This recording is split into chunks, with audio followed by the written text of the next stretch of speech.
Après l'échec de la contre-offensive et la réticence de ses partenaires occidentaux à fournir des armes plus coûteuses à la broyeuse, Kiev est contraint de jeter les précieuses armes de l'OTAN sur le champ de bataille.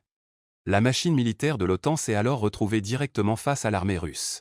La semaine dernière a été marquée par de lourdes pertes pour l'OTAN, y compris en ce qui concerne ses principaux équipements militaires. Les chars Abrams sont devenus la dernière merveille occidentale déployée en Ukraine, censée changer l'équilibre des forces sur le champ de bataille. Pour tenter de repousser les attaques russes, le commandement ukrainien a envoyé d'importants renforts dans la région d'Avdiivka, notamment la 47e brigade mécanisée équipée de chars américains. Dès la première bataille de l'Abrams, l'Ukraine n'a cessé d'en perdre.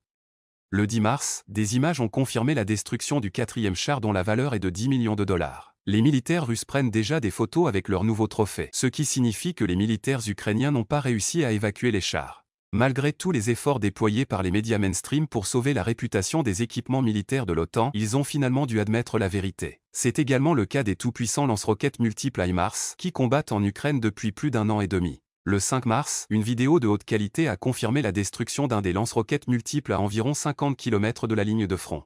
Les images ont forcé les médias occidentaux à admettre cette perte. Mais ce n'était pas le premier HIMARS vaincu, loin s'en faut. Malgré les tentatives de Kiev de cacher la vérité, en la qualifiant de propagande russe, de nombreuses vidéos du front ont montré des frappes russes sur les systèmes de fabrication américaine. La destruction des premiers HIMARS, qui comprenaient des séquences vidéo, a été confirmée dès juillet 2022, un mois après leur envoi à l'Ukraine. Depuis lors, des dizaines de ces systèmes ont été la cible de tirs russes.